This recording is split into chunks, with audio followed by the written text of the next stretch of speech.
Lo primero es expresar la sensación de emoción de encontrarnos en esta organización con hijos de compañeros nuestros desaparecidos, con compañeros como el compañero del Banco Provincia, que su padre fue desaparecido, yo y él es bancario, con una madre emblemática, si lo hay, en la Argentina, la lucha de las madres. Y sobre todo porque sobrevuela en el espíritu de cada uno de nosotros el reconocimiento a la lucha de 30.000 compañeros que decidieron dar su vida para que los argentinos tuviéramos más derechos, tuviéramos libertad y recuperáramos la democracia. Esa emoción que nos embarga no debe ser un bloqueo para agotarnos meramente en reivindicar a esos compañeros y en condenar a la dictadura. Tiene que ser un salto en aquellos que provenimos de los espacios populares, nacionales, que somos militantes, dirigentes al fin, en mayor o menor medida, pero para redoblar esfuerzos y seguir hablando de memoria, verdad y justicia, seguir hablando del golpe militar, seguir hablando de las consecuencias del golpe y lo que trajo para generaciones de argentinos. ¿Por qué lo digo esto? Y aprovecho que estamos entre compañeros de distintas expresiones políticas. Porque una cosa es discutir y trabajar sobre derechos humanos con el gobierno que se fue, y otra cosa es discutir y tratar de sostener una política de derechos humanos con el gobierno que viene. Si uno toma como referencia el pensamiento de quien ejerce la máxima magistratura hoy en el país, recordará que durante su campaña electoral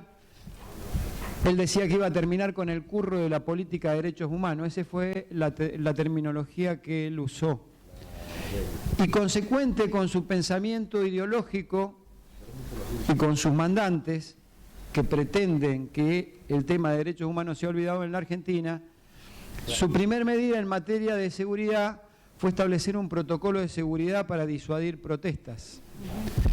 Y su segunda acción fue reprimir las protestas, utilizando o no el código, si lo tenía aprobado o no. Y así fue como empezaron con los trabajadores de Cresta Roja en Ezeiza, que durante las Navidades lo único que pedían era trabajo.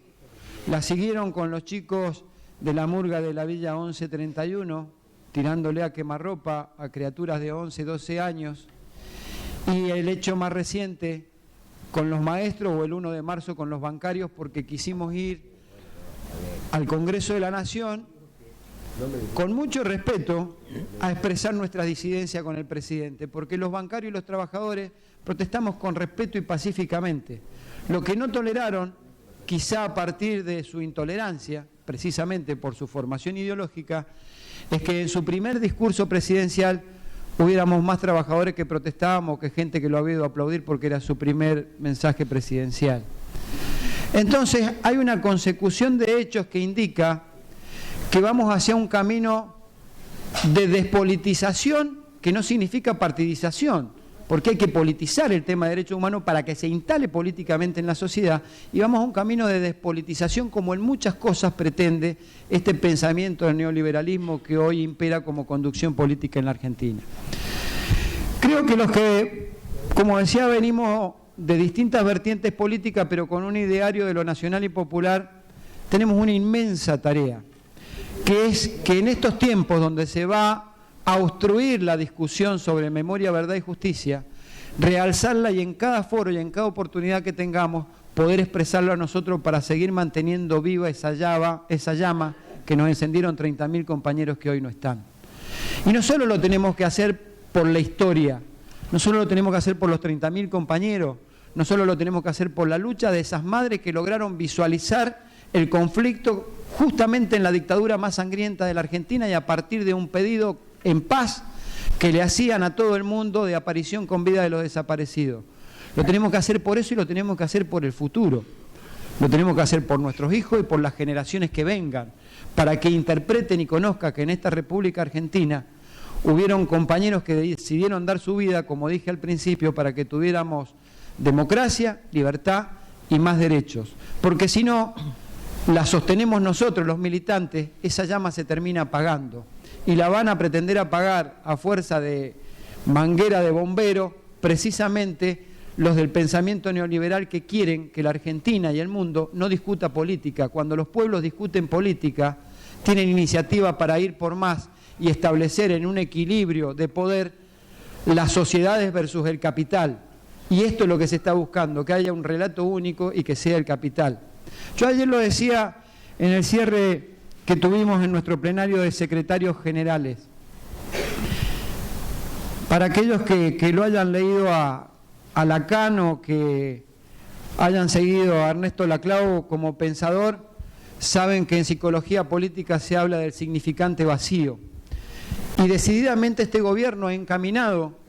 a buscar un significante vacío en la política de derechos humanos, que con sus tropezones o no, en la Argentina se había hecho carne en el grueso de la ciudadanía. ¿Y por qué tienen que cambiar y qué es ese significante vacío? Es eliminar una política de Estado, algunos la consideraron exacerbada, otro parte de un relato, pero en definitiva en el centro todos coincidimos que se instaló una política de Estado en materia de derechos humanos y que estaba bien que fuera. Y es eliminar esa política por un pensamiento hegemónico que no viene desde la política, sino desde la despolítica. Ese significante vacío significa que están construyendo un relato precisamente de la no significación que tiene esta política de derechos humanos. Por eso yo apelaba a que como organización sindical nosotros tenemos que empezar a dar testimonio revalorizando hechos que hacen al campo popular y que sean aglutinador del pensamiento nacional y popular. Porque mientras pretenden que olvidemos todo y que la sociedad se despolitice, nosotros tenemos que buscar dar testimonio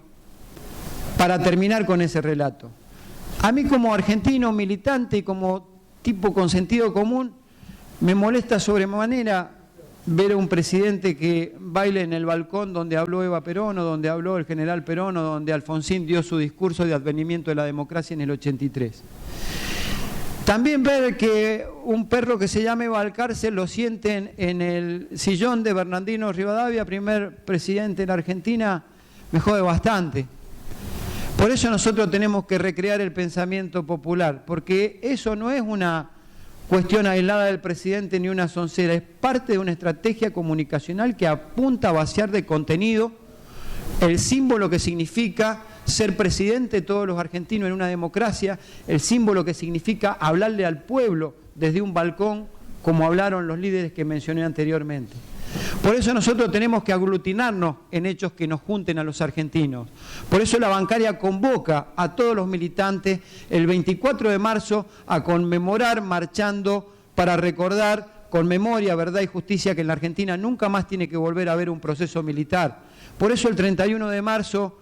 peronistas radicales nos tendríamos que abrazar e ir y poner una ofrenda floral en la tumba de Raúl Alfonsín porque se cumple un aniversario de su muerte. Por eso el 2 de abril todos los argentinos tendríamos que ir a honrar a nuestros muertos que dieron su vida por la soberanía argentina, que hoy la rifan en el Congreso arreglando con los fondos buitre. El mismo 2 de abril tendríamos que estar festejando nosotros la primera elección sin fraude en la Argentina que puso un presidente popular como Hipólito Yrigoyen en el gobierno. El 1 de julio con dolor los trabajadores tendríamos que ir a rendirle homenaje a ese gran líder que fue Juan Domingo Perón porque se cumple años de su aniversario de su muerte. Y la CGT debería reunificarse, o el 7 de agosto, que fue la conmemoración de la marcha de paz, pan y trabajo que nucleó a la clase trabajadora detrás de un objetivo, o el 22 de agosto, que fue cuando María Eva Duarte de Perón hace su renunciamiento histórico.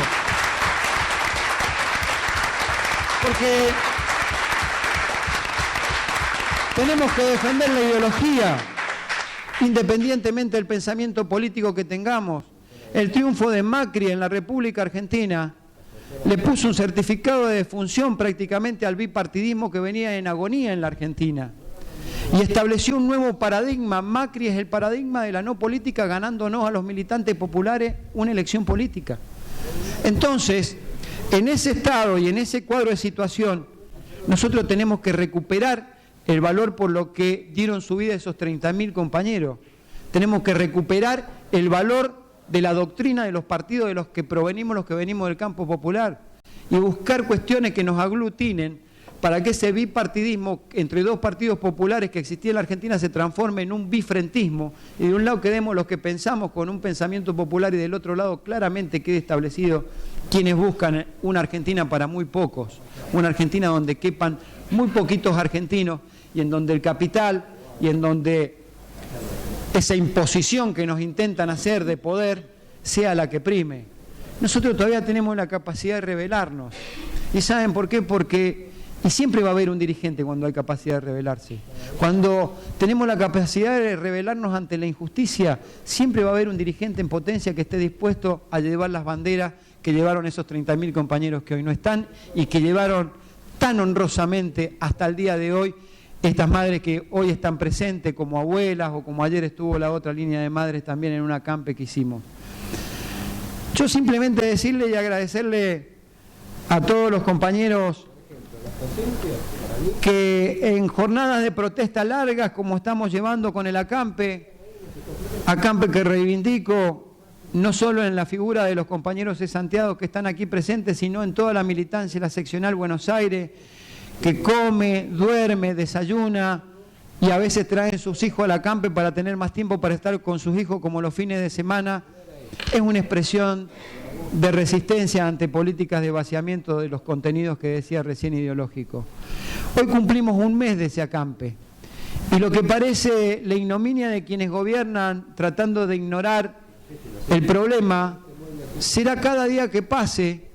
de mayor repercusión y será de mayor fortaleza. Ellos piensan que cada día que pase nos desgastamos y en algún momento vamos a decir, bueno, basta, no conseguimos nada. No, no vamos a parar hasta conseguir que los compañeros vuelvan a su trabajo. Y cada día